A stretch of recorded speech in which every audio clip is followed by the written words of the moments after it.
excited. The Aboriginal Achievement Awards, Sunday, June 13th.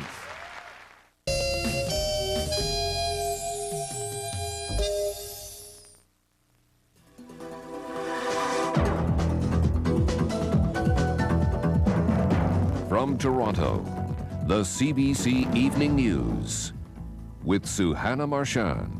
Good evening, everyone, and welcome from Queen's Park. Ontario, a place to stand and a place to grow, as the song says. For many of the voters in this province, a place to stand was the polling station today, as botched voters' lists and confusion kept the queues long. A place to grow, that's here. We're at the Legislature until this thing is called tonight.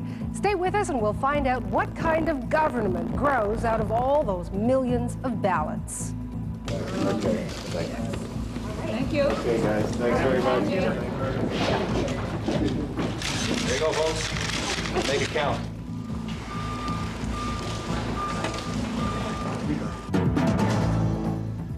Getting the almost 7 million voters of this province into a polling booth within an 11-hour period is not without its problems, but this time out it seems particularly difficult. Some polling stations opened up hours late, and the law requires them to stay open for 11 consecutive hours. That means we could be here late. Voters' lists are old or messed up. Some polling clerks quit or didn't show up because they were concerned about hostile crowds. Well, I tell you, in 20 years that I have run elections, 8 elections, I've never seen anything as horrendous as this. This is just completely abysmal. And politicians say this is the only poll that matters. Paul Riley has the story.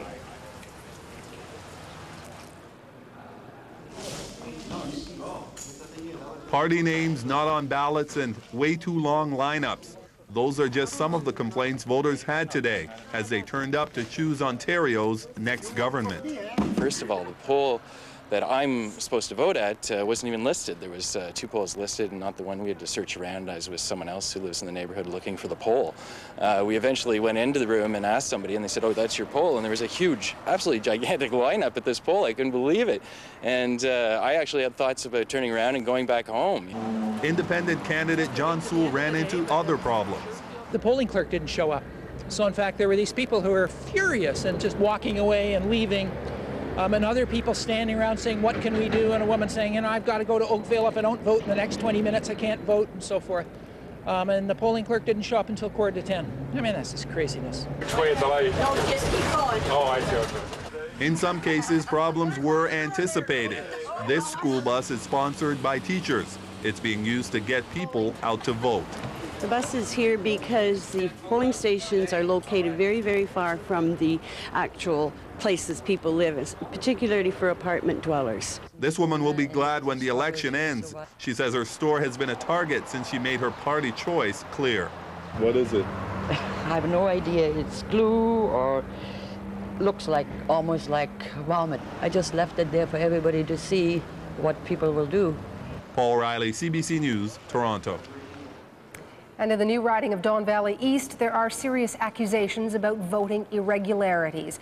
Adam Vaughan is in the headquarters of Conservative Dave Johnson tonight. And Adam, what have you been hearing? Well, Don Valley East is a riding which basically surrounds the Don Valley Parkway and the 401, and there have been all kinds of problems here beyond polls opening late and beyond incomplete lists. Some of the big problems involved an NDP candidate who complained about translation services being provided in one polling station today. That poll was closed for an hour while police were called. Other accusations involved people with South Asian last names being denied the right to vote, being challenged at every opportunity by Tory scrutineers who asked for them to prove that they're Canadian citizenships, members of Canada, Canadian citizens. The Tories have denied that there's a pattern to it. They say they're simply challenging anyone they think is ineligible. The Liberals have put together a team of lawyers to swoop down on any poll where there are problems, but the police have been out all day around this riding, and this is going to be a very hotly contested riding, as you can tell from the tactics involved, and as well you can tell from the heavy turnout that I experienced as I was around the riding earlier today. Thank you, Adam. There wasn't much waiting around at a North Bay polling station for at least one voter today. The Premier got his vote in early. Steve Irwin has been following Mike Harris since the campaign began, and he'll see it through with him tonight. Steve?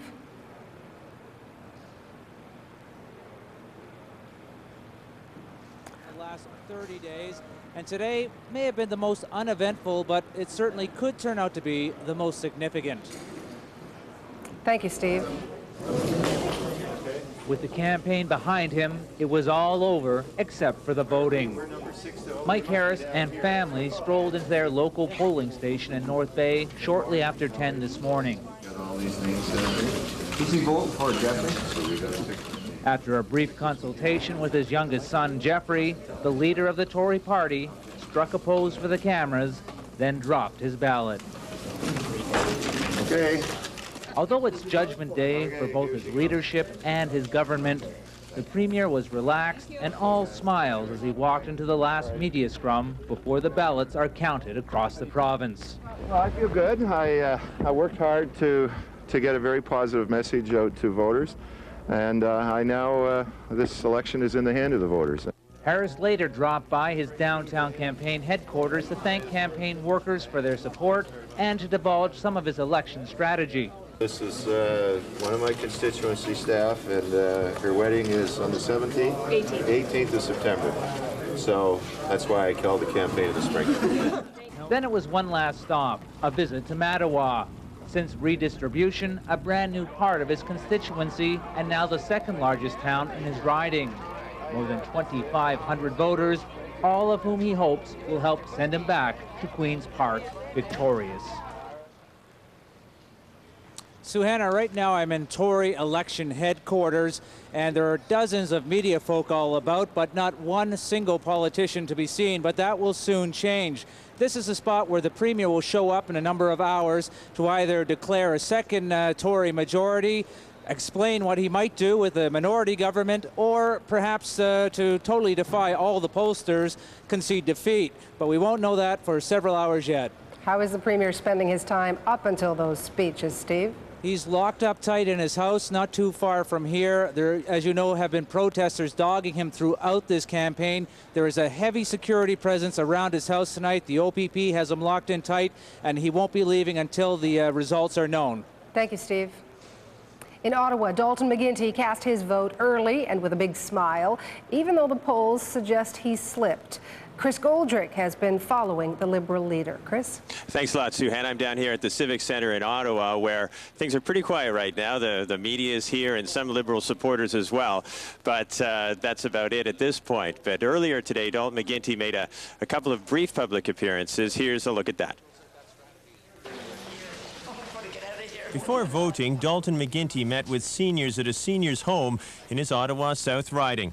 He told residents his campaign had been all about education and especially health care, something he believes all Ontarians, especially seniors, are particularly worried about. McGuinty then headed to a local high school with his wife Terry, where he voted. After voting, McGuinty said he had no regrets about how his campaign went. I'm feeling very happy about all of the efforts that we have made. We've run a very successful campaign. Now it's in the hands of the people, and I'm simply asking them the same thing that I've asked them during the past 28 days, which is to make their votes count. Now, McGuinty is confident, and the reason being, even though most of the polls show the Liberals trailing the Tories by 8 to 10 percentage points, the Liberals say their own internal polling shows them in a neck-and-neck race with the Tories. Suhanna? And if things don't go well for Mr. McGuinty tonight, what is in store in his future, Chris? Well, he's addressed that point, and he has pointed out that he's a rookie. This was his first provincial campaign as Liberal leader, and he says he's going to stick around and build from here no matter what the outcome tonight. We'll be watching. Thank you, Chris. You're welcome. And in Fort Frances, Howard Hampton predicts he'll take at least 20 seats tonight. Other recent polls suggest that could be optimistic, and Hampton may have trouble holding his Kenora Rainy River riding. Percy Hatfield is with the new Democrat leader. Percy. Hi, Suhanna. Yes, we're here at the Red Dog Inn in beautiful downtown Fort Frances. The weather up here is beautiful today in the north. Weather will not be a reason that anybody could say they didn't go to the polls today. Howard Hampton arrived at his polling station with his parents over the lunch hour. He had been campaigning at the plant gates late last night and again early this morning. He told reporters he voted for the best candidate, and he said he was pleased with the campaign the NDP ran because it never strayed from its one message. I thought we ran a good campaign. We had a very clear message, and I think that message moved people over the 4 weeks of the campaign. He knows he won't form a government tonight, but says he wouldn't have campaigned any differently. Perhaps if the campaign had been another week longer, week and a half, we could have moved even more people. Even his father knows Hampton's in a tough fight in his own riding. It's hard to tell. It's really hard to tell. What has he told you to expect tonight? Well, he hasn't. He said you just work hard and do the best you can and hope for the best. We're doing extremely well in 20 ridings, and there are another 15, possibly 20 ridings where you're going to have split votes. And in those ridings, it will depend on who gets out the vote. So we could be looking at in excess of 25 seats, 30 seats. An extremely optimistic projection there, Suhanna. Other party insiders are saying on the worst case, best case scenario, on the downside, 8 seats, on the upside, 19 or 20. And of course, you need 12, Percy, for official party status. But what have been the big challenges for Hampton in his own riding? In his own riding, this is the largest riding. It's larger than France, Italy, about the size of Poland, they tell me. And in the Kenora region, the Liberal is very strong. I was told today that if Howard Hampton is to win this riding tonight, he has to draw at least 20% of the vote in Kenora, or else he just won't have enough across the riding to bring himself up. Okay, I look forward to talking to you later. Thank you, Perce. You bet. Now with the rest of the day's news from Canada and around the world, here's Ron Azawa at the Broadcast Center. Ron? Thank you, Suhanna. Good evening, everyone. For more than 70 days, the bombs and missiles of NATO have pounded Yugoslavia, but today it appears the government has had enough. In developing election news, anonymous threats at polling stations forced Elections Ontario to extend some voting hours in the ridings of Davenport, Northumberland, Simcoe Grey, Etobicoke Lakeshore, and Don Valley East. Elections Commissioner Warren Bailey says that means there will be a delay in the results from those ridings, but in all other ridings, results will be released at 8 p.m. Let's get an update on the weather. Back to Bill Lawrence for the National Weather Summary. Bill. Well, skies are clearing across southern Ontario tonight. Let's see how they are across the rest of the country. And we begin our trip up in the north and up in the northwest. Across Yukon today, cloudy conditions for the most part. Temperatures all the way from Dawson down to Whitehorse around 10 degrees. Across the territory, some better weather than much of the weather in southern Ontario today. Yellowknife under partly cloudy skies at 18 degrees. How's this for a day in June? Light snow all the way from Pond Inlet in the north to Iqaluit in the south on Baffin Island. Temperatures near the freezing point. Beautiful day on the west coast. Victoria, Vancouver, 19 degrees. Cranbrook was 18. Osoyoos, southern interior, sunny and 26 degrees. Edmonton and Peace River, cloudy near 20. Rain in the south. Calgary, only 12 degrees. Talk about rain. Medicine Hat and Regina also reporting the wet stuff today. Saskatoon was cloudy and 17. Winnipeg at 21 today. Lots of sunshine in the north. Thompson, Manitoba at 23 degrees. Along the river today, overcast skies at Sherbrooke, Rivière-du-Loup, Montreal, Quebec City's 22 degrees in most areas. Shefferville this afternoon in light rain, not far from 8. Raining in Goose Bay. Temperature there downright chilly, only 4 this afternoon. And in Atlantic Canada, cloudy conditions for the most part. Temperatures in the mid-teens to near the 20-degree mark. The warmest spot was Greenwood, partly cloudy at 27, just about the warmest spot in the whole country today. St. John's reporting drizzled at 9. Stephenville on the other side was partly cloudy and 21, and Gander had a cloudy kind of day, and temperature at Gander mid-afternoon was 13 degrees. Around the province today, it was also cloudy in the Ottawa Valley. Skies will begin clearing there now. It'll be a clear night there tonight, and the temperature mid-afternoon was around 18 degrees. Skies had already cleared out through the North Country, around Timmins, Elliott Lake, Gore Bay at 19 degrees. Chance of frost in that part of the province tonight. North Bay had a few showers, and Sudbury was sunny and 15, and Thunder Bay was sunny and 22, and that whole area, Big Trout Lake, Fort Frances, Dryden, Sioux Lookout, sunny and 20 degrees. Southern Ontario, the clearing was slow to take place. Temperatures this afternoon staggering in the mid-teen mark. A clear night tonight at 8 degrees, a sunny day for tomorrow and 22. Sunshine continues as we head towards the weekend. Here's the way it shapes up in the long-range extended forecast. Saturday, partly cloudy and 25. Sunday, 27 degrees. Showers expected on Monday. Monday's high, Ron, won't be far from 27 degrees. So a nice day for tomorrow. Plenty of sunshine and temperatures just about on normal. All right, thanks, Bill. And that is our show for tonight, but there's lots more to come. Coming up next, a pre-election show featuring a look at how the campaign was waged and a look at the least polled and least coveted voters in the province, prisoners. We'll be following the ballot counting live from the legislature. Suhanna Marchand hosts a look around the park and will explain how we get results. She'll also tell us why and when the CBC Decision Desk makes its predictions. We'll be on the air until the leaders make their victory or concession speeches. Stay with us, folks.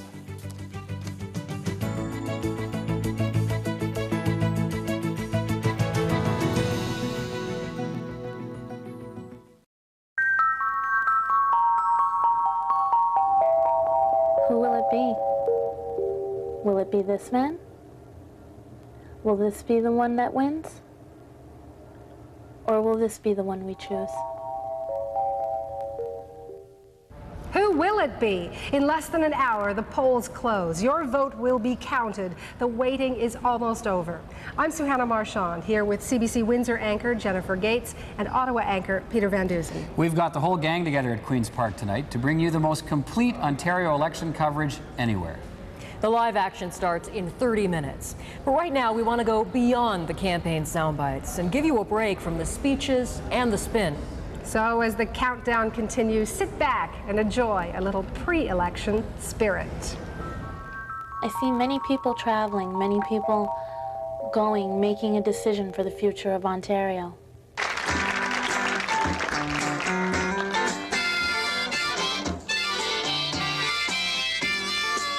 It was the 3rd of June, a provincial election day.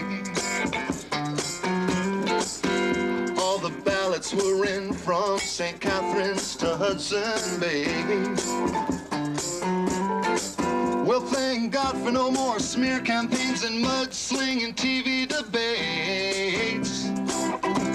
And no more calling each other thug and gloom and doom and Norman Bates. Well, we still ain't heard no news here on Ontario election night. Pretty soon we'll find out if Queen's Park is headed left or right.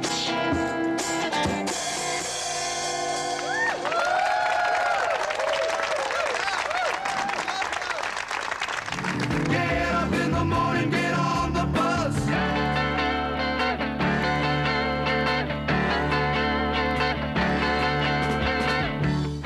On the Premier's media bus, every day began with the same old song.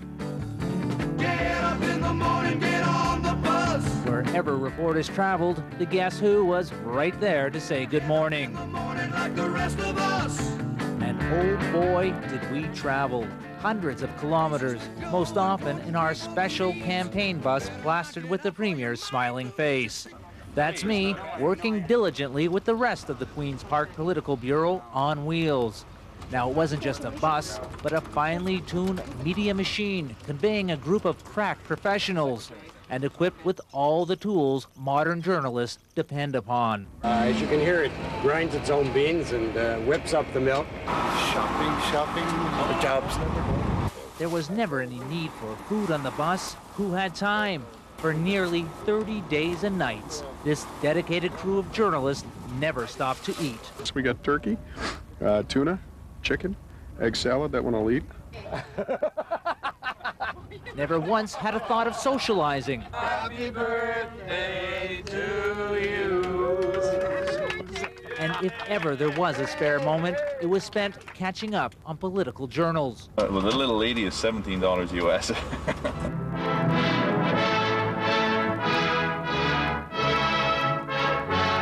Of course, when we had to travel to the farthest corners of the province, we would abandon our trusty bus and opt for the most modern form of aviation. But it was the road where the real adventure was. Following the Premier, we were always assured of a friendly welcome at every stop. We were always privy to the highest forms of political theory. So the driver said to Dalton, could you go outside and look and see if the blinker's working? And Dalton said, yes, it is. No, it isn't. Yes, it is. No, and it was always a chance to meet protesters who were out of this world. But in the end, it was the bonding I will remember the most. colleagues who always had a smile. And who are you voting for? Now, go away, CBC. To you, and have a nice trip. Get up in the morning, get on the bus. Raise a little hell, raise a little hell, raise a little hell. The bus was our home base and also the source of what I called bus blur. Others called it being in the bubble. No. Anyway, symptoms included rarely knowing where you were or where you were going until you got there. Don Ely, the bus driver, never got lost, which is a good thing when you have a whole bunch of reporters sitting just over your shoulder looking for a new story to cover. Liberal organizers looked after the food and getting around. The meals in hotels were taken care of, which brings up the issue of objectivity. Being fed Liberal food and being fed Liberal spin for almost 4 weeks made staying impartial a challenge. You want to still be able to make your regular journalistic judgments and what he's saying that day, and if you have to be mean to him, have to be tough with him, ask him a tough question, you can't be afraid to do it. It's no secret elections are military-like operations, and the Liberals never took a logistic false step.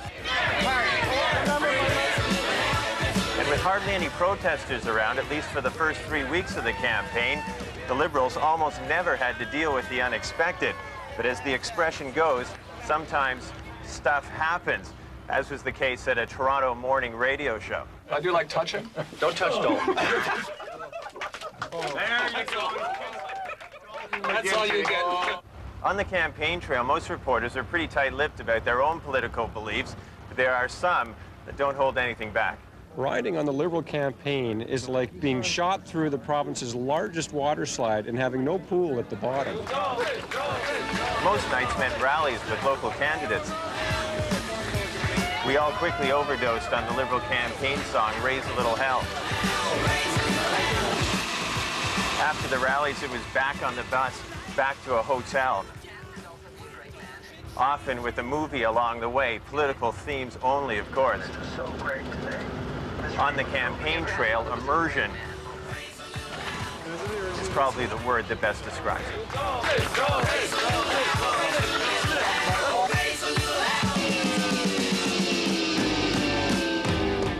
Welcome to the NDP bus, my home away from home. You could say this is the bargain basement tour. There's no frills, there's no spills, and well, I guess you could say spills is something our driver Barry really has a concern about. So I'd like to remind you, gentlemen, please sit down when you're using the facilities. It doesn't matter how good your aim is, that target's too hard to hit as we're going down the road. I'll give you my cell. It's 579. We've had a few minor problems on the bus. The cell phones don't always work. Sometimes the cell phone antenna falls off the roof and flaps against the windows. I've yet to be able to make a connection to the CBC on my computer, so I've been writing all of my stories out in longhand. There are 2 NDP buses. The leader never travels with us in this one. We usually pass his along the way so we can get to where he's going first and record his arrival. This is great. The only time Howard Hampton joined us was for a few moments at our request on his birthday. In a weak moment, we gave him a card and a couple of presents. You're on the National. Hey, the Nationals hey, there you go. It's been a pretty quiet tour. We've had to make our own fun, especially those women from the Toronto newspaper. Happy birthday. The food in the bus has been scarce unless you count potato chips and pretzels. Some days we've had to make our own sandwiches, although today, maybe they knew the camera was coming aboard for this, but they've got lots of food. These are by far the best sandwiches in 3 weeks. It took 3 weeks to get a vegetarian sandwich. Oh, that's Ken Solillo. He's my cameraman. Hey, if he's my cameraman, who's taking his picture? And finally, these are our babysitters. They work for the NDP, and they're paid to keep us out of trouble. This is Sheila, and Kate, and Robin. We call him Rockin' Robin, because he sleeps on the bus all day long, sleeping and singing the same old song, Rockin' Robin, beep, beep. And we're still trying to figure out whether this Jim Morrison ever sang with the band The Doors. Well, if he did, he could say, "This is the end." I'm Percy Hatfield with the NDP campaign, somewhere on the 401. The countdown continues. Coming up, voting behind bars. Paul Riley goes to the big house. And the crystal ball reveals all. people be financially secure. I see it showing me a weight being lifted off of people's shoulders.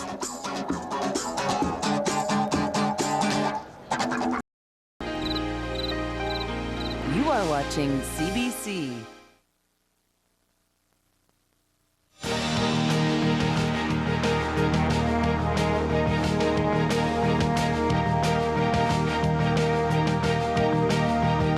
Ontario Election Night from Queen's Park. Good evening, everyone. I'm Suhanna Marchand here in Toronto. Welcome to our viewers across the province and across the country on CBC News World. The political party that will lead Ontario into the next millennium will be elected tonight. The polls are supposed to close, all of them, in less than 30 minutes, but that is not going to happen with some polls. The elections commissioner in this province describes it as the worst election day in history. There has been chaos at several polling stations across Ontario. Now, delays opening mean delays closing. To explain what's going on, we're joined by Adam Vaughan. And Adam is in one of the ridings affected by today's confusion, Don Valley East. As you can see, the media is here, but it's going to be a while before results show up. This riding was plagued with problems like many across Ontario.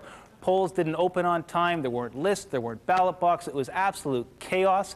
The Chief Electoral Office has said that they're going to have to keep some polls open that weren't opened on time. One poll in this riding is going to be staying open an extra 2 hours. And while that happens, results here are going to be very sporadic. This is supposed to be a tight race. It's going to be very late into the night before there's a decision here. Some of the other problems involve candidates and dirty tricks. There's a whole host of problems, and it's been absolute chaos. The campaign's been running around all day trying to figure out what to do. They've had teams of lawyers flying in and out of the place. We just talked to one campaign manager. 8 polls alone here will be staying late. Back to you, Suhanna.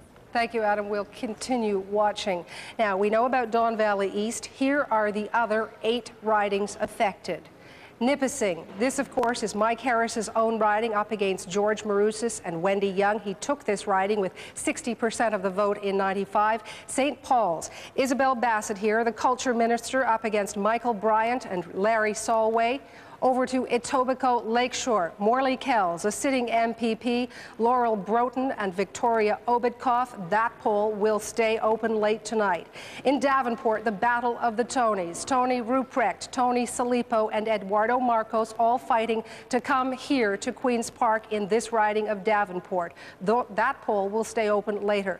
In Simcoe Grey, this is the Collingwood area. Jim Wilson, Energy Minister, Norm Sandberg, a municipal councillor, and Mary Hart in that riding. Over to London North Centre, we've got Diane Cunningham, and up against Caranci and Boyd. These polls here will stay open late tonight. In Northumberland, Doug Galt, a sitting MPP, Carolyn Campbell, and Murray Wepler. We will not see results from this riding until later. Finally, to Kingston and the Islands, John Garretson, Beth Pater, and Mr. Pickering of the Conservatives. These polls will stay open late as well. Now, this is the first time election night has ever been broadcast live from these historic halls of Queen's Park. It's a night of emotion, of victories, defeats, and of course, as we've already seen tonight, surprises. The bottom line, however, numbers. The magic number? 52. The party that wins 52 seats or more will form a majority government. With an explanation of how those numbers get from the ballot box to your living room, we go to our decision desk and CBC Ottawa host Peter Van Dusen. Thank you, Suhanna. Around me you can see some of the people and the machinery that will help determine the outcome of tonight's election even before the final ballot has been counted. This is the CBC Decision Desk.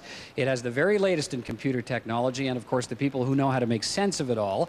They will keep you up to date, up to the second, on how the race is being run in your riding and across the province. Here's how it works. It's a defining moment of every election broadcast.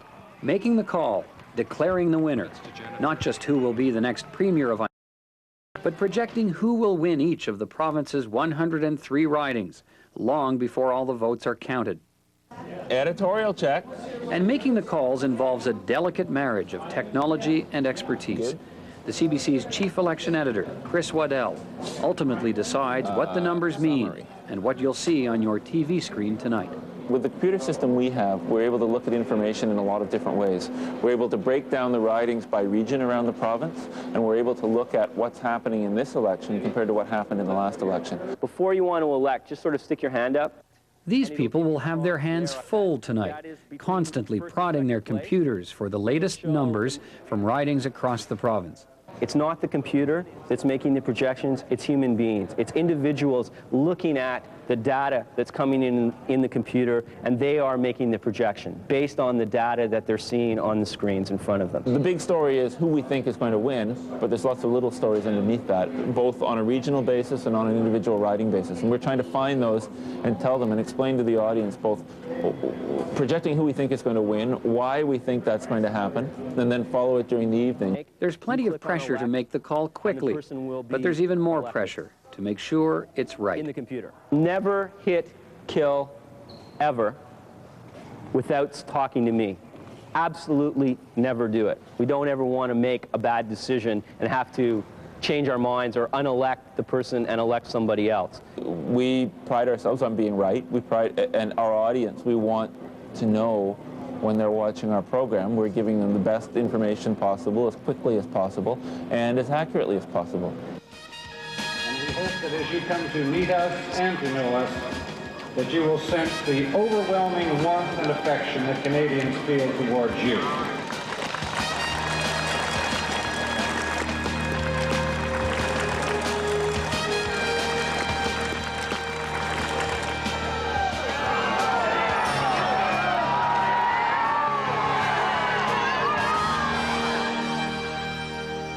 Royalty and celebrities have walked these halls here at Queen's Park. So too, all these former MPPs whose names are carved in stone. Here's the 12th Parliament from 1908 to 1911. When Queen's Park was built in 1893, Sir Oliver Mowat apparently rode up the pathway and declared, "Well, we built it. How are we going to fill it with people?" There will definitely be 103 people voted in here tonight who will fill the legislative chamber upstairs, but millions more will visit this grand old building in the next century. Queen's Park guide David Bogart gave us an insider's tour.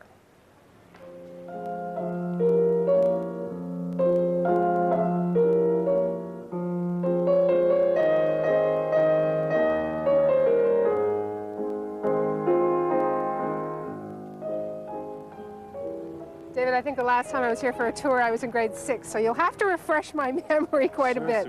But the building is 106 years old? 106 years old as of April the 4th this year, and it was opened to great public fanfare. People in the city had never really seen anything quite like it before. It featured very technological advances like electric lighting and electric elevators. Whoa. And the size of it was surely something to behold. Why is it pink? The pink is the Credit Valley sandstone, which comes from around the Orangeville area, and the quarry was pretty much depleted of the sandstone in order to make this fine structure. Most of the sandstone was cut on the grounds here, and then we had English stone cutters that were here to create some of the beautiful designs that you see on the facade. It's a little bit ominous. If you're driving up University on a foggy night, do you get that feeling? And that's the intent. The architectural style is Romanesque Revival, popularized by an architect by the name of H.H. Richardson from Chicago, and his buildings were said to lay heavy on the land, and that was part of the style. Do you like working in it? I love working in it. Any yes. ghosts? I've never seen any. I've seen some bats, though. Definitely, yes. No yeah. ghosts of old premiers wandering the hall? I'm sorry, I haven't seen any as of yet. Well, let's go inside. Let's and do you can that. tell me about what's in there.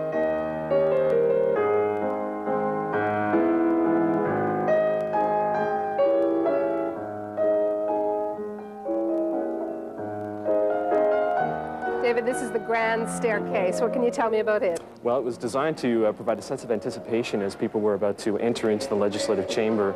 And we can see today that the carpeting has been removed. The original slate used to be red carpeting, right? Red carpeting, yes, and also on the main floors. But right here you can see the quality of the slate, which has been refurbished, and people can walk on it again. Now, surrounding us here, looking down at us, are who? These are our former premiers of the province of Ontario, and this collection was actually started when the building opened The intention was to add a little decoration to the building. The building was very bare. There was very little artwork here, and the historical portraiture is a very important element on the walls of this building today. Yes. Now, how many millions of feet have come up these stairs? Oh, millions and millions, I would imagine. And you've taken them up. I mean, you've got to be a very patient man. I've enjoyed it, though. It's been I've been here for 9 years, and I've enjoyed taking the school students and visitors from other countries and parliamentarians who are here to learn about our province. And it's always nice to show them this beautiful building.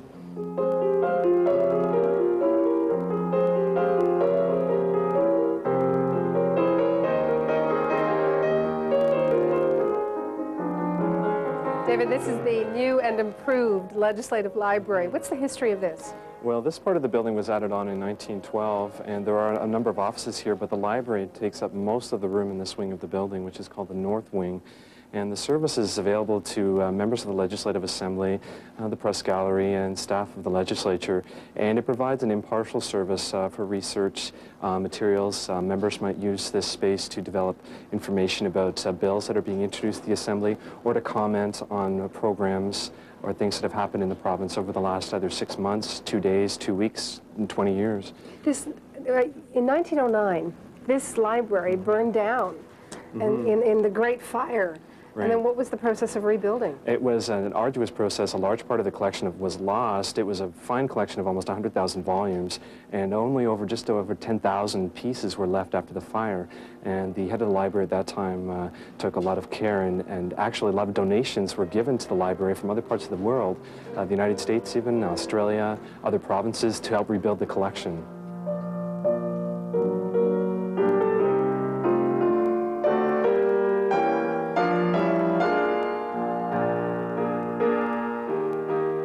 This is the room everybody is vying for in this election campaign. 103 candidates will eventually be in here. It's the legislative chamber. What goes on? This is where the parliamentary debates take place. This is where Ontario's laws are made. This is where question period takes place, the orders of the day, parliamentary procedure that has gone back in tradition in this province to 1792 under the British parliamentary system, which forms our democracy. And the speaker, of course, sits right there. Those pillars on either side of the chair, do they have mottos? There are supporting pillars to the galleries that you can see. The press gallery is supported by pillars that have mottos that are here to inspire the members of provincial parliament. There are mottos that say, for example, peace be with you, hear the other side, by courage, not by craft. You come in here so often with tours, but is there a certain spirit you feel as you walk into this chamber? Yes, there certainly is, but I think it's a feeling of camaraderie, and it has to do with not only the members of provincial parliament, but also the people that are here working and watching, and the sense that there's something being created here. And it is quite a feeling of togetherness, I think, when the debates are taking place. Despite, although there's not always camaraderie. No, not at all. But I mean, that's all part of the process. And I think the fact that the debates take place in such a manner does allow people to express their points of view and come to an understanding about what they're trying to debate.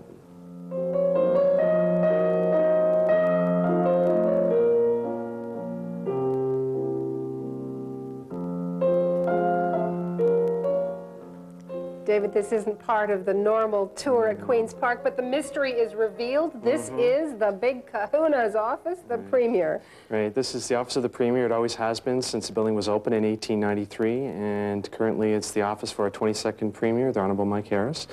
So all the ministers also had offices in this location of the building as well. So it's always, since the building opened, every Premier has had this office. That's correct, yes. What ability do they have to change it, to add their personal touches? Because I can see the Premier has pictures of his family, the jar of common sense on his desk. Sure. There are personal items, of course, that you see around the room, but also items from the Ontario Collection of Art, which is a public collection belonging to the Government of Ontario. And the Premiers can, along with the curator, choose pieces from the collection to decorate this room in the suite. So this chair, when all the ballots are counted, call it for me. Well, I can't do that. That's not my job. But, of course, the Premier will take this office, and whoever it will be able to use this room to govern the province of Ontario. David Bogart, thank you for your time. It's been a great tour. It was a pleasure, Suanna. Thank you very much.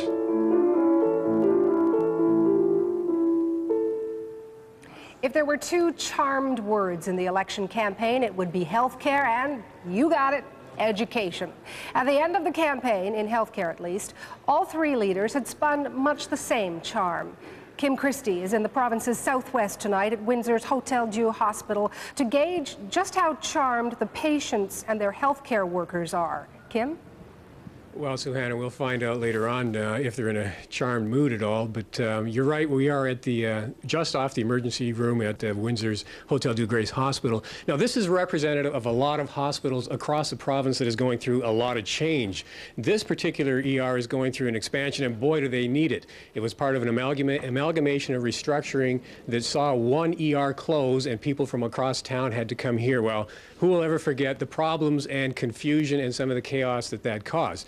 Well, along with that problems and confusion, though, we also have stories of heroics from doctors and nurses and frontline healthcare workers who did their best to adapt to all of this change. We would like to find some people tonight who are over here in this waiting room just off to my right to find out what they're saying and whether this transition is meeting their healthcare needs. We'd also like to talk to some frontline workers about the expectations in this new government and the needs in healthcare.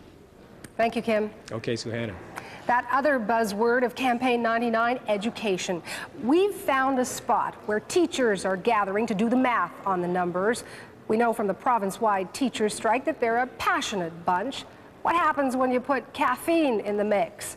Mike Wise will tell us all about it live from Toronto's Victory Cafe. Mike? No, that's right, Sue. And I think it might be more than just some caffeine in the mix tonight as well. But more than just teachers in the mix here as well tonight. A number of parents and parents groups are expected to come gather at the Victory Cafe tonight to watch the results as they come in. Parents groups like People for Education, you might be familiar with them. They had green ribbon campaigns tying ribbons around schools were facing closure because of changes to the education funding formulas. They were also responsible during the campaign for putting together lawn sign campaigns like this, trying their best to raise the awareness of education, the level of education as an issue in the election. We'll be monitoring the process, the results with them as they come in and get some reaction as we see the results of their efforts. Suhanna? Thank you, Mike. Thank you. We are on the threshold of major changes in South Africa.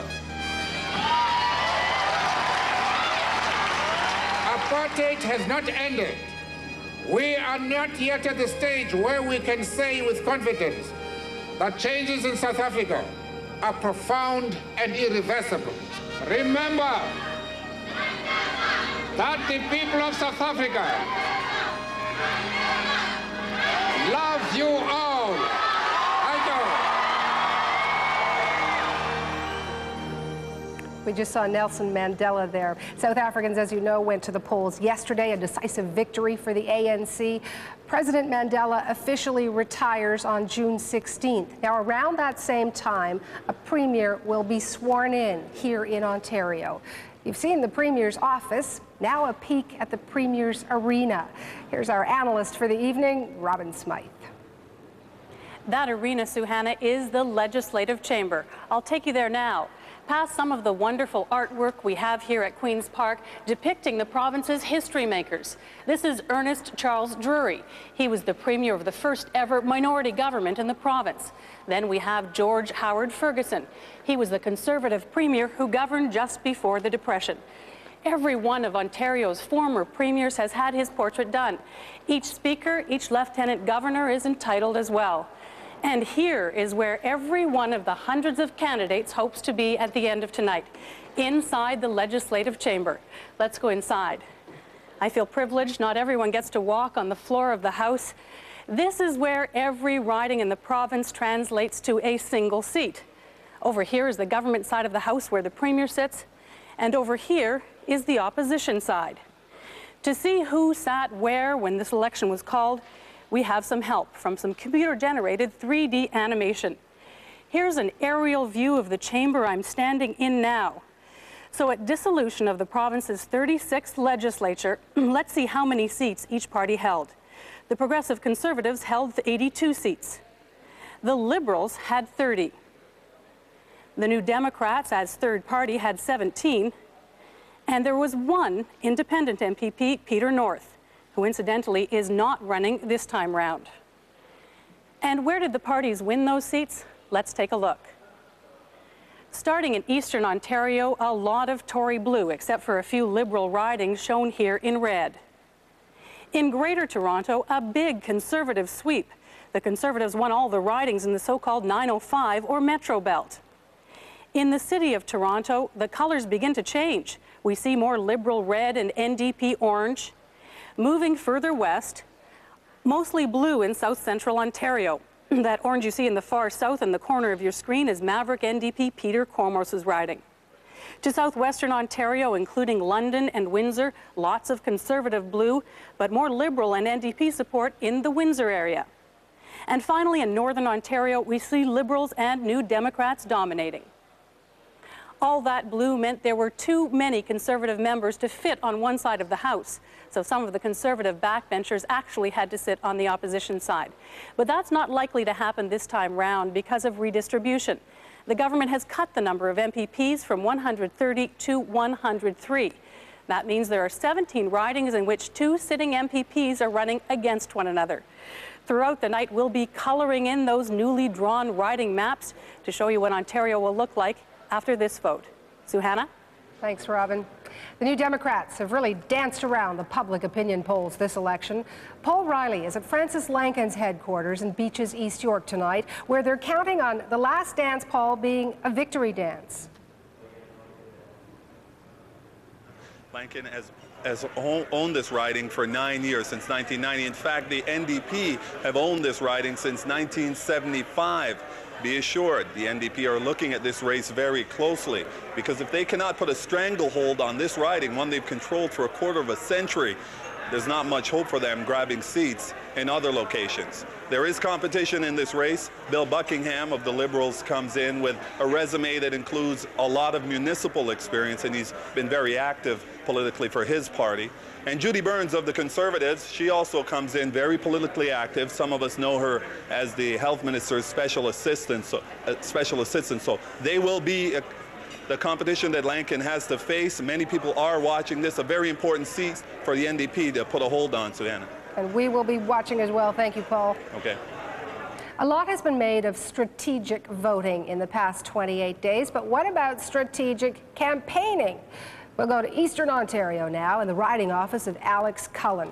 He's running for the NDP, but he was hoping to run as a Liberal. Nancy Cooper sorts it out for us. Nancy? Thanks, Suhana. This is what Alex Cullen and his people hope will be the Victory Party location in a restaurant in the west end of Ottawa, Nepean. Very interesting race here because you have 3 strong candidates, strong name recognition. 2 of them were in the House. One was for the Conservatives last time, Gary Guzzo. And then, as you mentioned, Suhana, Alex Cullen, who was a Liberal. He's in his 8th campaign at the municipal and provincial level. He's a veteran campaigner and a very good one. But he ran into some problems with his party. He ended up getting frozen out, and he lost the nomination, and he went over to the NDP. So the big questions that they'll be looking at in the as the early results come in is, how will the anti-Harris vote break down? Will it go to the NDP, which isn't traditional NDP territory out here?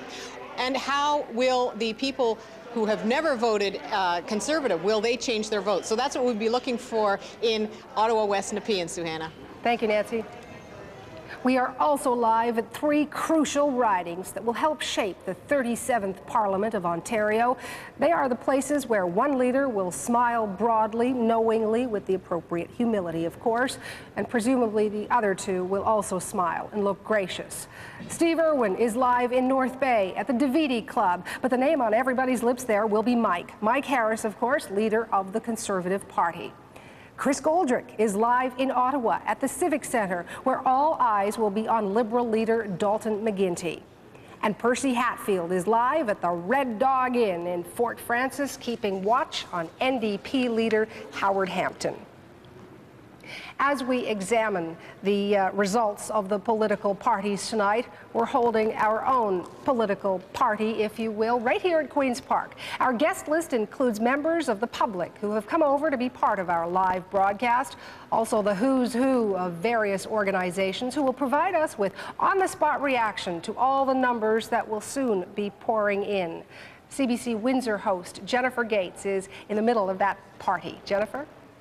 Indeed, I am, Suhanna, and the excitement is starting to build. I'm here in the East Wing of Queen's Park, and I am joined tonight by some very important people who will help us take the pulse, if you will, of the province. They include our invited guests, professionals, business leaders, people like filmmakers, accountants, professionals who work in the field of education and healthcare.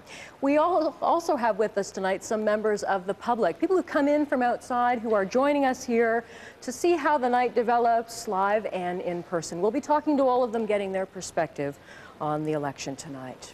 Suhanna? Thank you, Jennifer.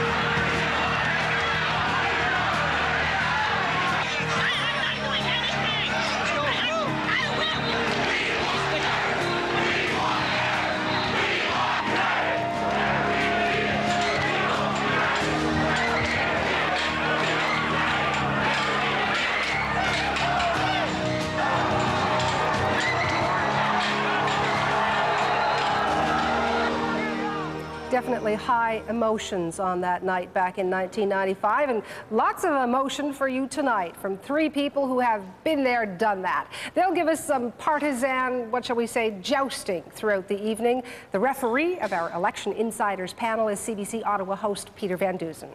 Thank you very much, Suhanna. With me, they have been winners, they have been losers. I'm joined by former Liberal Premier of Ontario, David Peterson. Which category are you putting me in? Well, that'll come out as we continue to discuss events as the night wears on, David. Ruth Greer, a former minister with the Bob Rae's NDP government, and Charles Harnick, the Attorney General of Ontario, who's decided not to run again in this election. I want to start quickly by getting your first impressions of what it is you'll be looking for tonight. Good question. Good question. Truth and justice to triumph. Let them speak for themselves. I think that, you know, we've heard so much about polls. We've had so many conflicting polls and so many numbers. Things seem to stabilize last week or the beginning of this week with some polls that tended to agree with one another, and now we're going to see if they're right. Ruth? Well, I think we'd all be looking for the obvious thing, which is who Everybody wins how wants many to seats. But what's going to be interesting is in the new configuration of riding boundaries, where you have two incumbents battling it out. I think those will be seats to watch. And also those seats that have been targeted by the coalition of groups that want to see Mike Harris's government defeated, and whether, in fact, what they've been calling strategic voting has any effect on the results. David? It's been an angry election. I think the angriest one I have seen. And, I've read the polls, and everybody sitting here, they have an idea of what may happen. But whatever happens, I think the capacity to bring this together, to bring this province together and quickly close ranks, it's going to be incumbent upon the leadership, particularly the Premier, whoever that is at the end of the night. And because there's going to be lots of lingering bitterness out of this. This has been a tough one. As we told our viewers at the top of our broadcast, there's been this problem with the polls and some serious chaos happening in a number of 9 different ridings in the province. What does that say about what's happened here today? Do you have any concerns about this? Well, you know, I think that there was ads on television, there was ads on the radio, there was ads in newspapers day after day after Charles, day. you're going to blame the voters here. Asking, no, but you know, saying if you didn't get a card, go get yourself on the list. And I understand that, you know, people, I guess, don't pay attention to the fact that there's an election till the morning of. Ruth. But Charles, there's a chief electoral officer in the province whose only job it is, every 5 years or whenever the Premier calls an election, to run an election. I mean, this is a product of the fact that there was a change in the way the voters list was put together. There wasn't enough education, Ruth, training. I'm sorry, I'll have to jump in here. And David, we're going to get to you after we take this commercial pause. Many will see a conspiracy here, I guarantee it. Most of the ballots have been marked with X's, of course, in the problems in the ridings where there have been problems. And we'll take a short break here. We've got all our crew together to bring you all the results tonight. Find out where Ontario's headed after this break.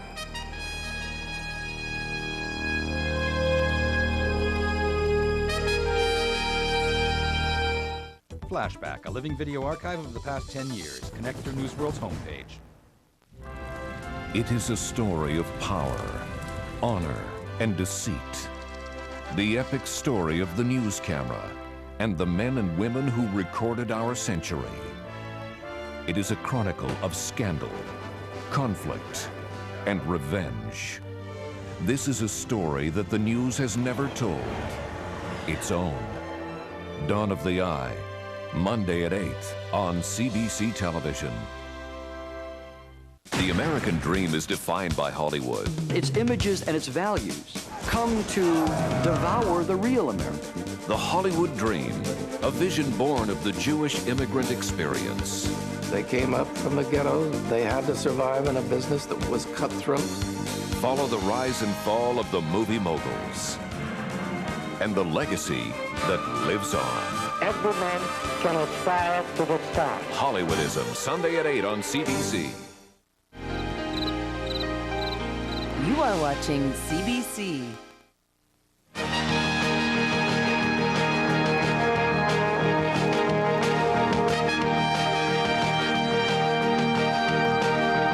Live from Queen's Park, Ontario 99. Good evening, I'm Suhanna Marchand. The ballot boxes are being opened, at least most of them across this province. In 9 ridings, the polling stations are staying open a little bit later. We will go through the reasons, the details for you a little later. We are live at Queen's Park on this election night to reveal the story those votes will tell. This is the building more than 500 candidates are battling to get into as MPPs. Only 103 will be successful. What awaits them inside? Power.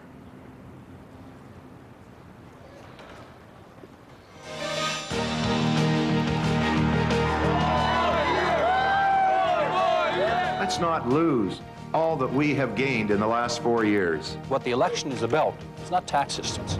It's not even about tax cuts. It's about health care and education. I have a message for Mike Harris. The ride is over. Tax cuts create jobs.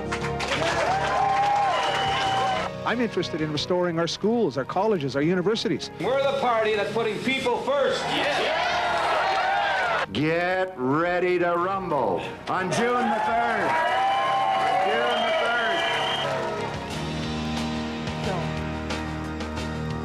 Queen's Park is in the midst of a $100 million restoration project. Call it a hefty facelift, if you will. Well, we will be watching all the faces that you vote in tonight. Let me tell you about some of the familiar faces you'll see on our program tonight. From CBC Ottawa, host Peter Van Dusen is here, and from CBC Windsor, host Jennifer Gates. And joining me at our CBC results desk, our analyst for this election evening is Robin Smythe. And Robin, this election is already off to a very strange start with some delays at polling stations. Strange is the last thing you want on an election day. Chaos is the last thing you want, and that's a little bit of what we have. We know certain polls have been delayed opening. By law, that means they have to stay open for 11 hours, so they're going to be delayed closing. We'll have some delays in bringing you some of those results in those 9 ridings, but there are a lot of ridings we will have results in, and we'll bring them to you. Thank you, Robin. Adam Vaughan has been following this story, this confusing story for us today. And Adam, what's the latest on the polls that are staying open?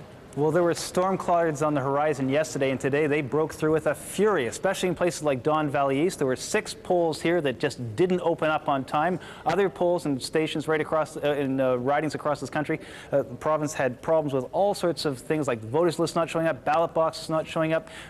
Polling clerks in Vaughan, Aurora, King City riding, the riding just north of Toronto, there was a huge problem with the fact that 500 polling clerks were threatened by telephone calls over the last week. They didn't show up. There's just chaos everywhere, and that means, as in this riding, as in other ridings across Ontario, polls won't be closing on time. People are still voting here, and we won't have results for at least 2 hours in some of the key polls in this riding.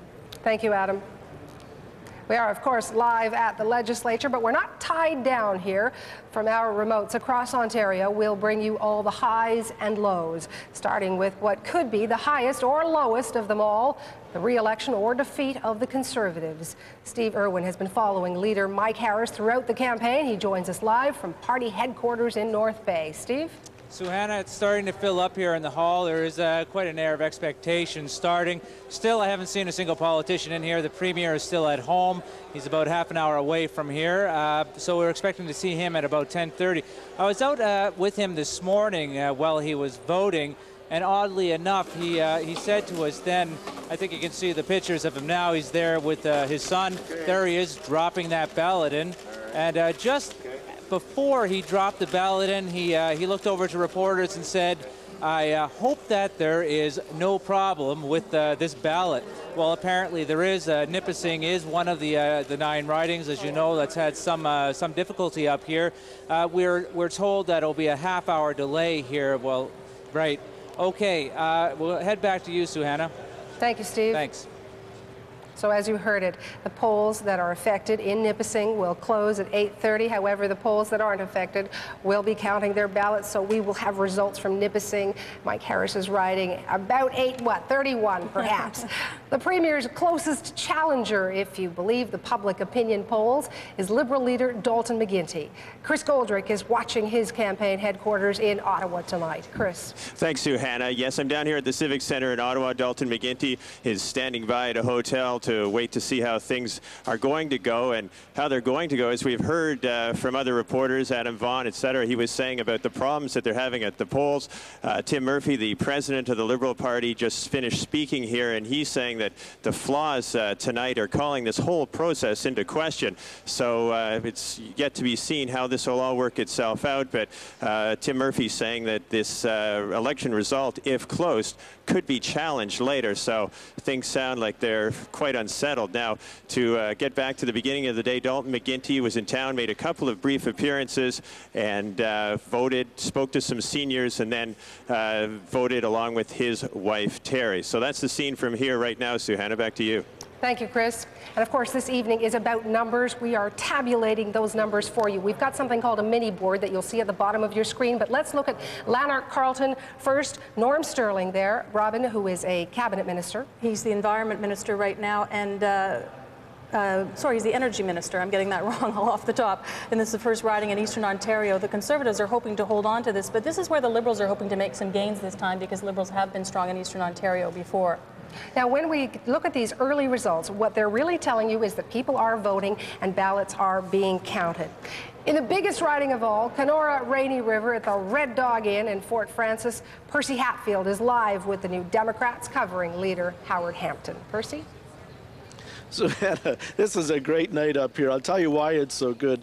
The NDP just don't know what's going to happen tonight. The riding boundaries have been changed across the province, as you know, and they've been having trouble throughout this election just guessing on actually how many seats they're going to get. And they do admit finally that it is a guess, and it all depends on the turnout. Howard Hampton was out early. He voted today with his parents, and he was guessing widely. He was saying, you know, we might have 25, 30 seats tonight, and other people in the party were saying, well, perhaps not that well. Maybe they say the worst case scenario is just 8 or 9 seats. But they say a lot depends on the boundaries. And most of all, Hannah, they said the voter turnout today. If they can get out the identified NDP vote, then they think they'll do really well tonight. Thank you, Percy. Well, voters certainly did turn out, because we've got numbers coming in here through our CBC decision desk over to Oakville in the 905 area, and Gary Carr. Robin? Gary Carr is the incumbent here. He's a former NHLer. He's also been a very vocal voice from the back benches of the Conservative government. A little bit disappointed he didn't end up around the cabinet table. He's made his opinions known. Over in Renfrew, Nipissing, Pembroke, and Sean Conway, who is looking, of course, to come back to Queen's Park. He's been here for several terms already. But again, these results show us with 9 votes, 8 votes, and 6 votes, the people are voting, and those ballots, of course, are being counted. Let me explain the mini board at the bottom of your screen. This is the way it works. We call it a leading and elected board. The Conservatives, at this point, are leading or elected, and early, of course, in the night, they're just leading with 2 ridings, and the Liberals as well with 2 ridings. You'll see numbers for the New Democrats as well as NDP on the bottom of that board, and perhaps if there's an independent, as there was in 1995 with Peter North, we'll see that come up on the mini board as well.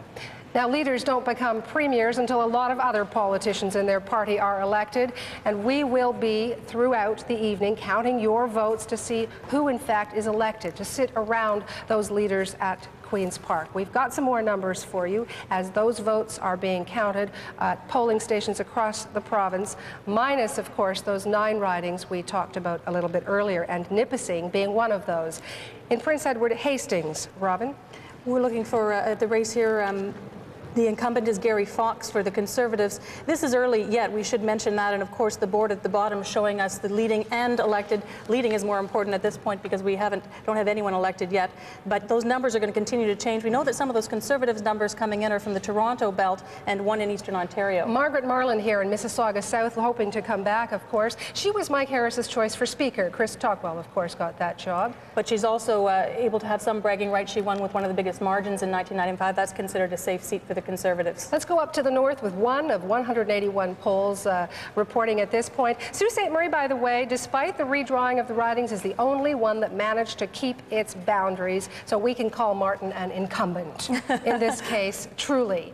Algoma, Manitoulin, again way up north and early yet. But Lynn Watson, she had something to do with Bud Wildman, her campaign manager, and he held this seat for 7 terms for the New Democrats. That's right. A lot of this riding, we've mentioned that the ridings have been redrawn. So in a lot of cases, you have MPPs who are running in areas they haven't run in before. But a part of this riding was Bud Wildman's riding, NDP stronghold. Another part of it, obviously, was Liberal. We got the incumbent, Mr. Brown. Nickel Belt. This, of course, is Shelley Martel, the wife of Howard Hampton, and with only one poll reporting so far. Let's tell you a little bit about this riding rather than the numbers, because it would be silly to analyze these numbers at this point. In fact, we know there are only about 200 votes across the entire province that have been counted at this point.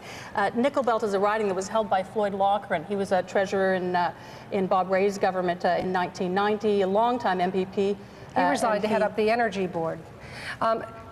Let me just tell you before we go anywhere about this mini board, we can see the Conservatives are sitting now at leading and elected in 5 seats, the Liberals are 4, and there's the New Democrats. I mentioned they would eventually show up on the screen leading in 2 ridings. The numbers will, of course, tell the story tonight, but our election insiders of the evening have a few stories of their own. They'll share them throughout this evening with my colleague from CBC Ottawa, Peter Van Dusen.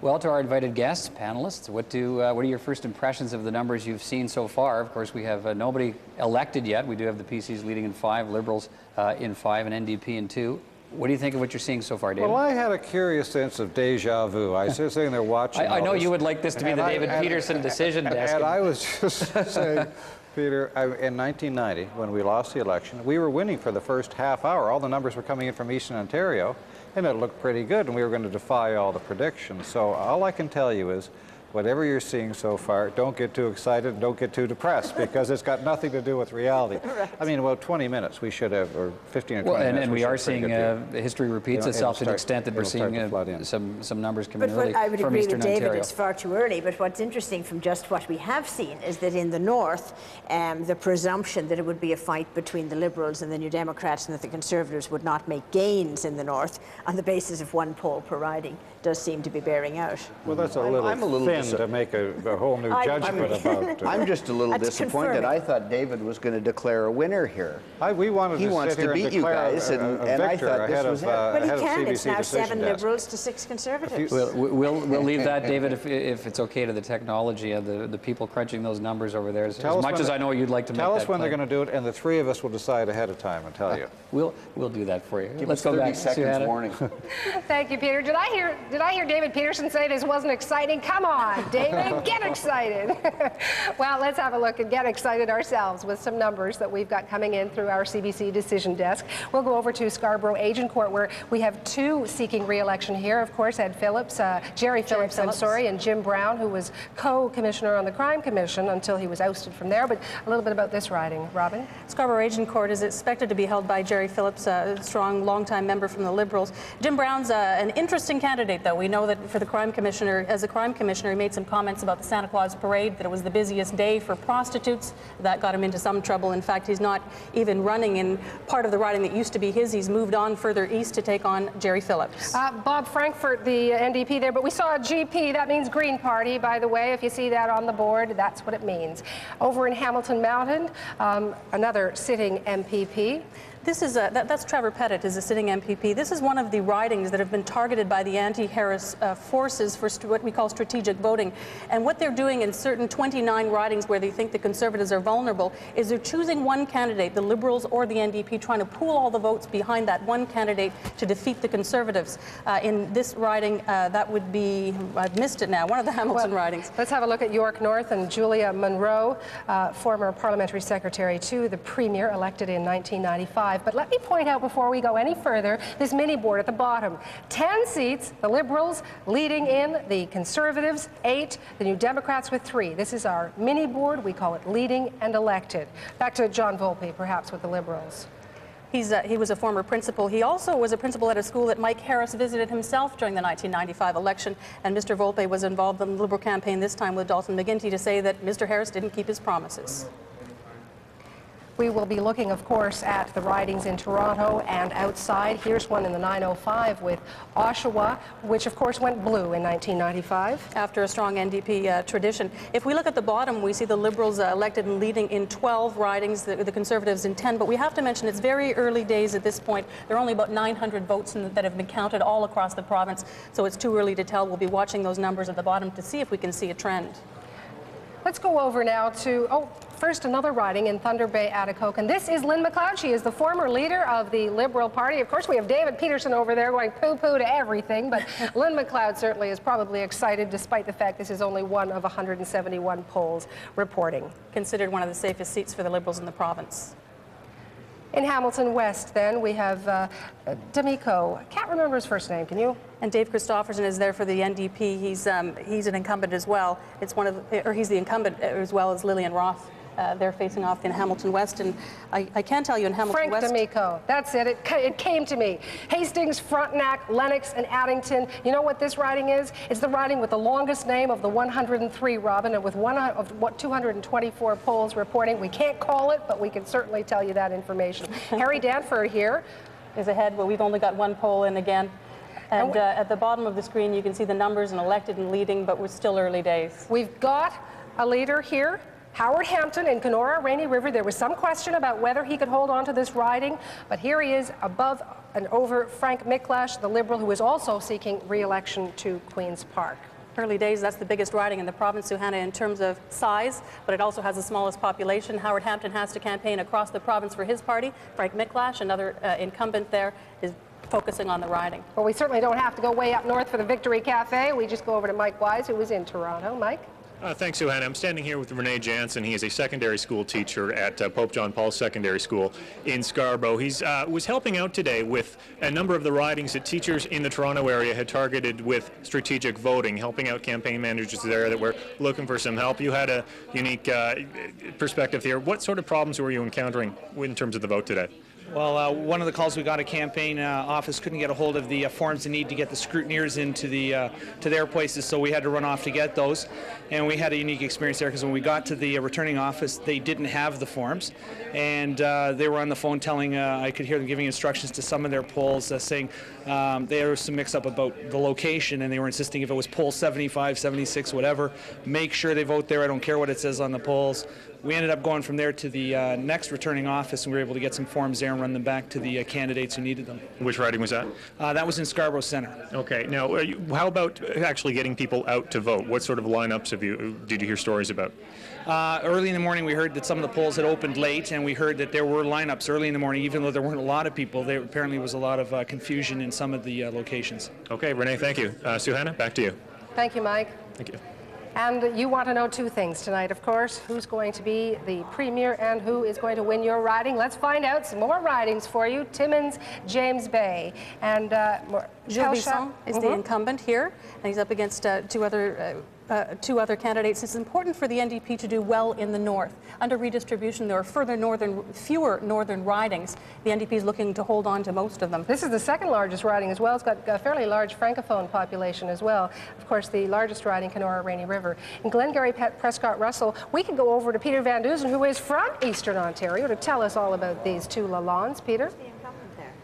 Thanks, Johanna. This is Jean-Marc Lalonde, who is the sitting Liberal MPP in Glengarry Prescott Russell. He's up again. It's the only riding in the province, I'm sure, where two of the candidates have the same name. So you've got Jean-Marc Lalonde running against Alain Lalonde, who's the Chief of Staff for the Agriculture Minister, Noble Villeneuve. So the early results coming in, 5 of 211 polls here. You see it coming in, and Jean-Marc Lalonde is in the lead and hoping to come back to Queen's Park, of course, for another term. Shanna? Thanks, Peter. 17 ridings in Eastern Ontario. We will be watching all of them, and Peter will be giving you his neck of the woods comments as well. Over to Cambridge now, and this is between London and Toronto. Auto industry pretty key here. One poll only reporting, so we can't make too big a deal out of it. But Jerry Martinook is the incumbent. That's right. It's still early days, as you mentioned. If we look at the leading and elected board at the bottom, it looks like a neck-and-neck race between the Liberals and the Conservatives, but it's still really early. We don't This is what we're looking for, Robin, that little check mark. If you see it up in the box in the left-hand corner, it means that Lynn McLeod has been elected in Thunder Bay, Atikokan. You mentioned earlier, this is not a surprise. We're hearing clapping from the East Wing here at Queen's Park, so obviously some Liberals in our public guest section. This is only with 10 polls, but our decision desk is pretty darn good, and they can tell us and project who will be elected by you. Over to Trinity Spadina, a Toronto riding. This is a Toronto riding where we're looking at Rosiera Marchese. This is considered to be one of the safe seats for the New Democrats, one of the ones in Toronto they'd like to hold on to. At this point, with just one poll reporting, it's too early to make any kind of predictions. But the New Democrats, if we look at the bottom, are leading and elected in 5. They're hoping to get to 12 by the end of the night to hold on to official party status. Marcel Beaubien, hoping to come back, but at this point, only one poll again reporting. But native reserves here, and one of them is in the disputed Ipperwash area in this riding. That's right. There was some controversy over that during the government's term.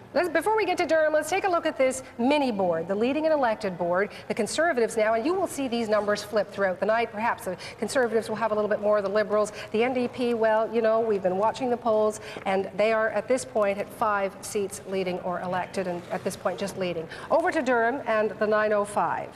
These are some of the seats that Conservatives, of course, were very strong in last time, and they're hoping to hold on to a lot of these ones, Suhanna. We'll have to keep an eye on it. John O'Toole, first elected in 1995. He wants a second term here at Queen's Park. In Chatham, Kent, Essex, this is a bellwether riding. Let's take the time and explain to our viewers what this term really means, Robin. A bellwether riding is one of the ridings that we really keep an eye on as a reliable indicator of who's going to be the big winner at the end of the night. They're ridings that tend to elect the MPPs from the party, which then at the end of the night forms the government. So we can watch this one closely. Right now, too early to call. Pretty close race between 2 sitting MPPs. Pat Hoy and Jack Carroll, of course. He should probably have a little X beside his name as well. In Kitchener-Waterloo, Elizabeth Whitmer territory here. She won in 1990 and 95. Now the health minister, and of course that is the biggest concern of voters in Ontario is health care. How do you look at this board? This one's a little bit early to tell. I like looking at the bottom of the board at this point where we have 20 Conservatives leading and elected, 19 Liberals, and 5 New Democrats. They're all looking for that magic number, of course, of 52. That would mean a Conservative or a majority government. We Any don't know party if it's that Conservative gets 52 will be a majority government. One other number that's very important to point out tonight is the number 12, and that would mean official party status. Some would say that's what the New Democrats are looking for tonight. In Mississauga East, the 905, this was painted blue in the last election. This is one of 4 ridings in Mississauga. 3 of them the Liberals have high hopes in.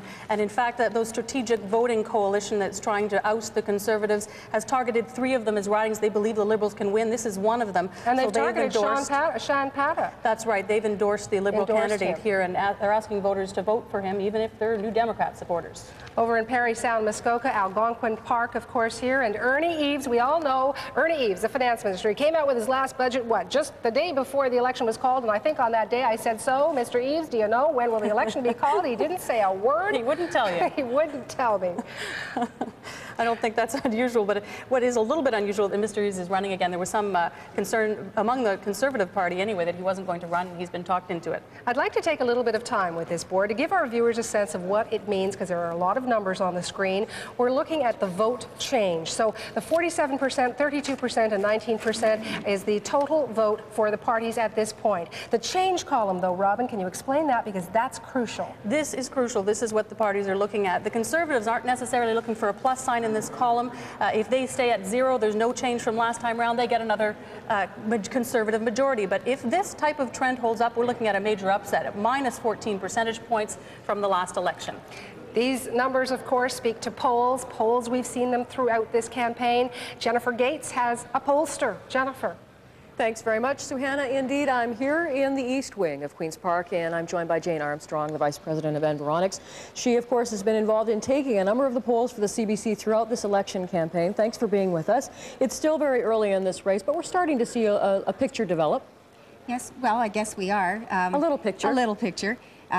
What we've seen in our polls, in the last 2 polls that we've done for the CBC in this campaign, is that it looked like it would be a tight race. You know, we saw that in our last poll that the Liberals and the Tories were really only separated by 1 point. Very interesting. And tell me how the chaos, if you will, in some of the ridings at some of the polling stations is going to play out and impact the numbers tonight, impact the vote. Well, it's hard to say because I guess the idea is that some people will be turned off and maybe not come back to vote. We don't know if Liberals or Conservatives or NDP supporters would be more likely to be turned off by this, so it's hard to say what the impact would be. We'll be watching it closely. Suhanna? Thank you, Jennifer. Cabinet ministers, we've got one here sitting over there. Charlie Hardick, I can see you smiling over there. Hello to you. They're, of course, a very important part of what goes on here at Queen's Park. We've got some numbers to look at Mike Harris and his cabinet ministers to see how well they're doing in this election. First, Mike Harris's riding, and Nipissing, of course, up in the north. He is leading over George Maroussis, a longtime municipal councillor who, in fact, I believe, started out as a Conservative, said he didn't like the CSR and became a Liberal. Wendy Young is the New Democrat there. We were talking about cabinet ministers, and of course in St. Paul's, Isabel Bassett, one of those.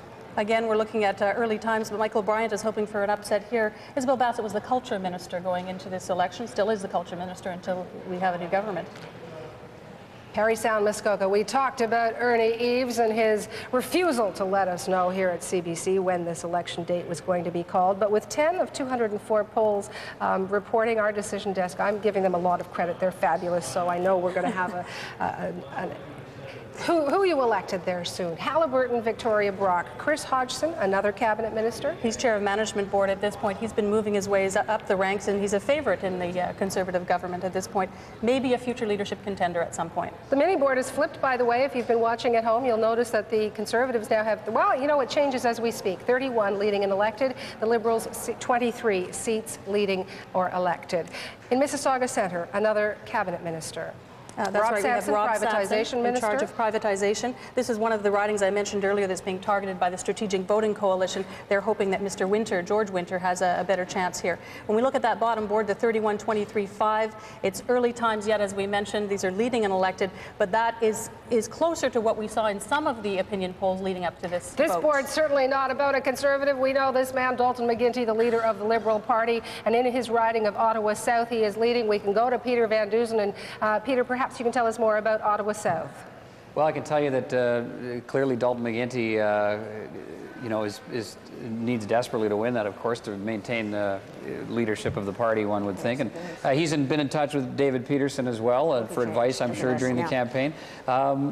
Tell me a little bit about these results we're seeing now and what you expect to see as we continue to move across the province, David. Well, first of all, you have to understand that McGuinty's got enough relatives in that riding to win the election, so he's a sure thing. I'll declare him elected already. A trend is starting to develop here, but I don't think we should. I don't think we can draw too many conclusions at this point. I think the popular vote figures are sort of out of whack with at this point with the winning and losing in the riding. So I just give us another 5 or 10 minutes. We can be far more intelligent. Rather not say something stupid now, Peter. Well, you don't want to do that. Charles, go ahead. It was interesting, Peter, because it was a quick flash of the popular vote a second ago, and it started to change. And the numbers are starting to move around a little bit. So I suspect that things are starting to solidify. But there's still areas. I mean, we haven't seen anything out of the Niagara Peninsula area yet. So there's parts of the province where we haven't got any results. And I think it's really very early to draw conclusions, though maybe this is a trend. Well, and we'll continue to see how that trend develops as we continue to bring in more numbers here from our CBC coverage at Queen's Park. Let's go back to the desk and Suhanna. Thank you, Peter. Well, we've got numbers and numbers pouring in, except, of course, from those 9 ridings where the polls will close late. Chatham, Kent, Essex, a bellwether riding. And Jack Carroll and Pat Hoy, of course, both looking to come back to Queen's Park because both were here before. Elgin Middlesex, London. This is the riding where Peter North, the only independent to sit in this House, of course, elected in 1995, was. He is not running anymore, but one poll reporting. Can you tell us anything else about this riding, Robin? Elgin Middlesex London has, I can tell you that there aren't any incumbents here because Peter North isn't running again. And that means there's no name recognition, no face recognition. All of these folks are going to be going hard at the polls. At the bottom of the screen on the mini board, it's 31-28-5 at this point. Essex is a riding for Bruce Crozier is the incumbent, and Mr. O'Neill running against Mr. Richards. That's at the far southern tip of Ontario. And over in Lambton, Kent, Middlesex, we saw this just a little bit earlier. Marcel Beaubien has not moved from second position there, with 6 of those polls reporting at this point. Look at this mini board now. We have numbers that match: 30 for the Conservatives, 30 leading and elected for the Liberals, and 5 seats for the New Democrats. Let's go to Chris Goldrick in Ottawa, where he is at the headquarters of Dalton McGuinty. Chris? Thank you very much, Sue Hannah. Joining me now, Tim Murphy, the president of the Liberal Party. First of all, Tim, thanks for coming on. Can you talk to me a little bit about the race as you see it so far? Oh, yeah. Well, we think, obviously, the campaign, we saw a Dalton McGuinty who showed he could be a fighter and showed he could be premier. And as you can see in the results, I think that message has been getting out. We think it's going to be a close race and a long night. Okay. The next question is, we've heard about some of the chaos at polling stations around the province. I believe it's between 7 and 11. I know that your party has some views on this, and I guess they're pretty serious. Can you tell me about that? Well, I think it's very serious when we are having people voting after results have been announced. And we think that's wrong and against every tradition in this province. We've called for an official investigation on how that could have happened. And frankly, you know, that could throw into doubt results in ridings.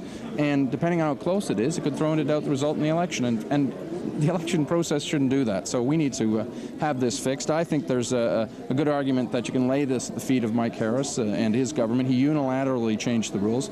We said that it was wrong. We identified a way to fix it, and that wasn't done. Okay, I better leave it there. Thanks very much. No problem. Back to you, Sue Hannah. That's the situation from here. Thank you, Chris. We'll come back to you throughout the evening. Look at this beautiful shot. Here we are inside Her Majesty's Park. If you were to walk up those stairs and come in these big oak wooden doors, you would see us sitting in the lobby of this park. A wonderful, wonderful building. This is where everyone's fighting to get into, of course, and there will be 103 of them by the end of the evening going upstairs to the Legislative Chamber at some point. Well, numbers. It's all about who wins, who loses tonight, not who gets the award, as they say at the academies. Let's look at this PC ridings. And Robin, can you take us through this board? This board is looking at the 72 ridings. If we were to transpose those votes from the last election over the newly drawn ridings, the Conservatives would hold 72 of those ridings. And what it's showing us is how many they're leading in and how many they're elected. And the Liberals are ahead in 14 of them. Leading in 14 of them. The Conservatives are leading in 30 of them of 72. The NDP is down at about 2. This explains why the Liberals' numbers are so high on that bottom board, the leading and elected, at about 30 compared to the Conservatives' 32. Because I guess the Liberals are taking away 14 of those seats. Is that the way we would look at it? And the Democrats taking 2 away from the traditional conservative ridings. That's right. But we should. This is the vote change. This is an interesting riding as well when we're talking about the total vote. We see the Liberals picking up 9 percentage points, and you have to remember these are in Conservative ridings. The Conservatives have lost 4 percentage points in their own ridings. The NDP are down minus 8 percentage points as well. If we look at that bottom column, the New Democrats only have 6 seats. I know at home it looks like a lot of numbers, but these percentages are really, really crucial to understand because they can show us and help us to decide what kind of government this is going to be. We should mention, though, we're still waiting for some important ridings to the Conservatives, and those are, we only have 0.08% of the polls in from the Toronto belt, where the Conservatives are very strong, and 0.04% of the polls from Toronto, which has a lot of ridings. And Toronto, of course, is one of the, some of the ridings, of course, in Toronto the Conservatives wish to take. Up to North Bay, forget about Toronto for a while, let's go way up north to Steve Irwin in the Mike Harris headquarters. Steve? Thanks, Sue Hannah. Right now I'm joined with Bill King. He was a senior staffer with the Premier for many years, a close personal friend of the Premier's for many years. You've had some work on this campaign, but I understand not too much. But just asking you tonight, the room seems to be getting quite excited here. How do you think it's going so far? Well, I think here in Nipissing it's been a fairly competitive race, but I have every expectation that the Premier will win his seat here in Nipissing, and people are looking at the tallies coming in across the province, and the mood is very good. Well, what's looking at those tallies yourself, does it take you back to last time around when you were very intimately involved with the election? Sure does. I'm at that stage of every election where you're nervous and you have the butterflies and you're looking for good news to come across the screen. And you're feeling that tonight? Yep. Okay, thanks so much. Back to you, Suhanna. Okay, Steve. More numbers for you, because this is a night about numbers and, of course, about emotion. We can't forget about that, and surprises. Here is another elected for the Conservatives, so you'll see it change on the screen. The little check mark means that Dunlop has been elected in Simcoe North. We're looking at the bottom board again, the elected and leading. We see a jump just as we're speaking, and again, these numbers will go back and forth. But the Conservatives leading or elected in 39 ridings, the Liberals in 32. With the New Democrat vote down around 6, it's what the Liberals would like to see, and that's where the Liberal support might be coming from if they're not splitting that anti-Harris vote. Margaret Marland, elected in Mississauga South. She recently had a heart attack and quadruple bypass heart surgery, I believe, and she has come back, and she will be back at Queen's Park for the voters in Mississauga South. To James Bay, another elected here. This is Gilles Bisson, but elected for the New Democrats. This is the first New Democrat we've elected tonight, or that our decision desk is projecting it will be elected coming back to Queen's Park. That's important, as we mentioned, in the North, for the New Democrats to hold on to their support there, even though there are fewer ridings to run it. Parry Sound, Muskoka. Are you surprised by this one? Ernie Eves will be coming back. And what portfolio, Robin, do you think Ernie Eves will be coming back to? I think there's a good chance, as a good friend of the Premier and a close confidant, that he may be Deputy Speaker again, maybe Finance Minister. Ernie had a nickname last.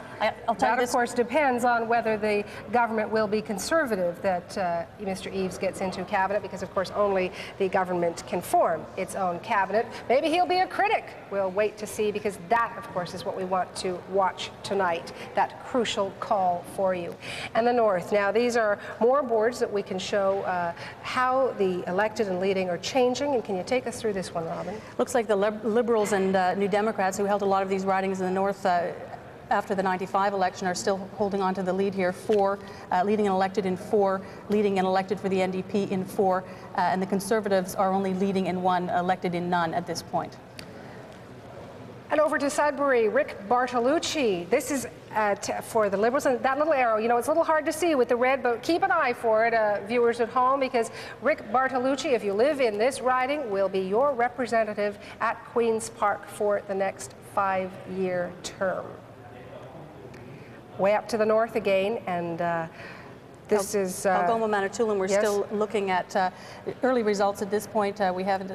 Our decision just hasn't elected anyone at this point. This is Mike Brown for the Liberals, who is hoping to hold on to this seat, or hoping to win this seat. Rather, we don't have an incumbent in this seat. This mining territory. Everybody there digging for gold. Of course, gold being a seat in the Legislative Chamber. Another one of those little check marks. And this is in Temiskaming Cochrane.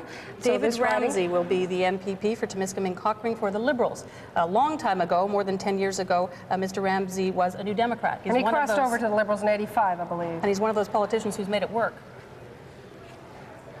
Percy Hatfield is with the New Democrats as we watch these check marks go by our screen. I love saying this. He's at the Red Dog Inn. Percy. Hi, Suhanna. Yes, and I'm with Gail Broad. She's from Sault Ste. Marie, and she's the president of the NDP. And I want to know anything surprising there so far tonight in the returns. In the returns that I've been looking at and watching on television, as everybody else is, I guess, so far I haven't seen a lot of really big surprises. Of course, it's very early in the results, and some of the ridings I'm not sure which polls they're talking about, you know, which polls have reported. When you're talking 5 or 10 polls out of 130 or 140 polls, it's hard to know which polls have reported, and so whether there may be some changes in alignment of the votes. For example, in Algoma, Manitoulin, depending on which end of the riding those results may be coming in, they may look very different by the end of the night. What do you know about the results in this riding so far? Again, I don't know exactly where the results are coming from, although I know that a couple of the polls were polls that that we were concerned about because they were coming from Mick Lash's home turf. So those were ones where we felt Howard had to hold his own, and so far it certainly looks like Howard is holding his own in the ones he needs to, and is doing very well in the ones that we expected him to do well. How many seats are you going to win tonight? Well, we're certainly going to have party status at the end of the night. Thank you. Going back to the desk, thank you. Percy, thank you. We are ready to make the call. Our CBC decision desk is projecting a Conservative majority government. It's the moment we have all been waiting for to hear. Our CBC decision desk is projecting a Conservative majority government.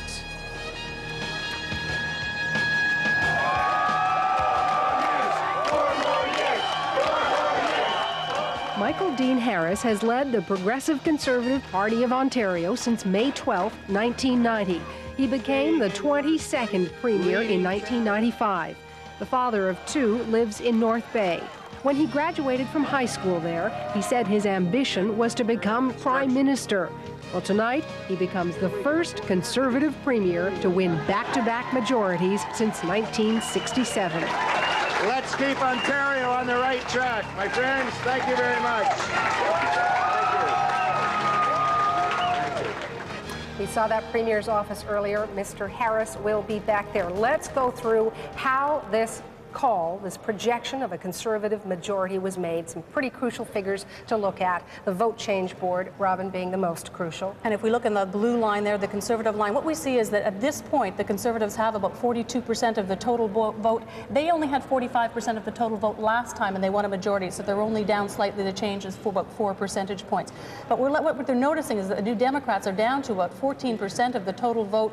And again, the end of the night isn't here yet, but that's a downward change of about 7 percentage points. That's not good for the New Democrats, because in the past 3 decades, no party in this three-party system has won less than about 20% of the total vote. Not good news. If the Liberals, of course, hold at above 40, it'll be the first time that party has reached in the 40 percentile since David Peterson in 1987 with his majority government. This board shows us why our decision desk can project a Conservative majority, and that's because we don't see much change in the Conservative ridings. Again, all they needed to do was hold on to those ridings to have another majority. Well, when we made that call of a Conservative majority, there was one man clapping over there. It was Charlie Harnick. Let's find out what he's thinking with Peter Van Dusen. Peter? Suhanna, fair to say to the victor go the spoils, I guess. So, Charles Harnick, what do you say? Assuming it's right.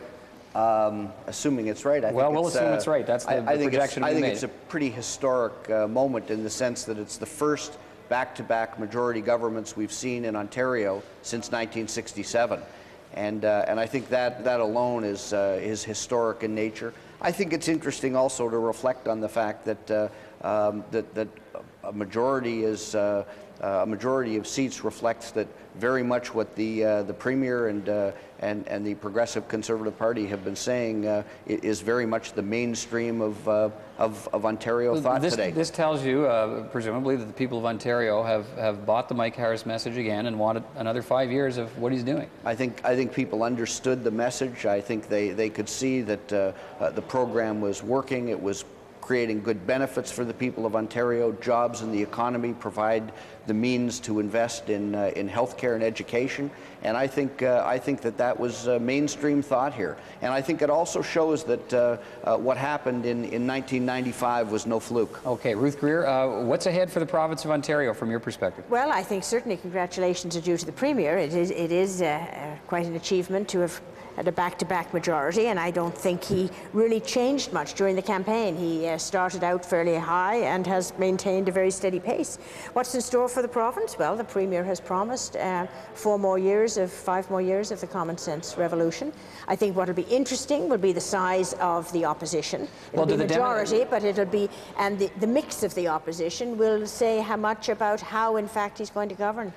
David, do the demonstrators go away? Is it smooth sailing for Mike Harris? No, I don't think necessarily, but I also think Michael's an intelligent politician. I mean, he'll understand that one of his first jobs is to try to build those bridges. I mean, you know, in a sense, the fight's over. I mean, assuming he's won tonight, now his job is to put the pieces back together, and he will do that, I'm sure. Because at the end of the day, you can only govern with the consent of the people you're governing, and he's going to want to bring everybody back into the tent. And I expect he would see conciliatory noises. I mean, it has been a tough fight, but now we're on to a new round, and everybody's got to pull together, and everybody's got a responsibility to make this place great. Well,